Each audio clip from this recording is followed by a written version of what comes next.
Hello বন্ধুরা, good morning. শুভ সোমবার, শুভ সকাল, হ্যাপি রেনি ডে। তারপরে আবার রয়েছে আজকে বাবার বার, আর সবচেয়ে বড় কথা লাস্ট সোমবার। দেখো গাছের মধ্যে একটা দেখেছো পোকা কোন জায়গায় উঠে বসে আছে। তো বৃষ্টির দিনে যেখানে সেখানে জল জমে যাচ্ছে, পোকা মাকড়রা যাবে কোথায়? দেখো গাছের ওই দেখো মগ ডালে শামুক উড়ে বসে আছে।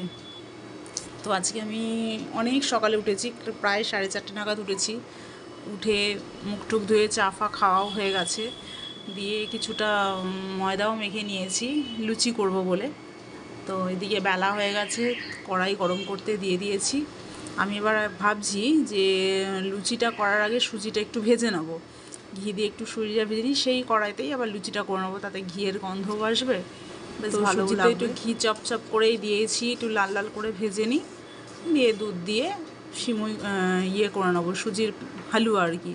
আর লুচি, আর কালকের তো আলুর দম রয়েছে, নিরামিষই আলুর দম মা করে, যেহেতু সোমবার আজকে আমার বর জল ঢালবে শিবের মাথায়, তো সেই জন্য আর কি নিরামিষই করলাম। গরমে বসিয়ে দিয়েছি, কিছু লুচি বেলা হয়ে গেছে, কিছু ডো আছে, আলুর দম তো হয়েই গেছে বললাম করুক। তো নমঃ শিবায় বলে ছেড়ে দিলাম লুচিটা মনে হচ্ছে ফুলবে না আজকে আমার হাতে। তো আমার মোটামুটি অনেকগুলোই হয়ে গেছে, কয়েকটা বাকি আছে, এই 5-6টার মতো বাকি দিয়ে গেছে।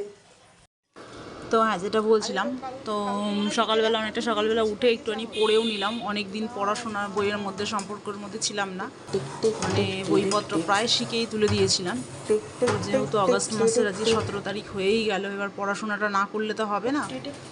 তো পড়াশোনা কিছুক্ষণ করলাম, 1 ঘন্টা পড়ে টড়ে তারপর খাই খিদে পাচ্ছে, তো লুচি বেলে ভেজে চলে এসেছি। তো এবার খাওয়া দাওয়া করব।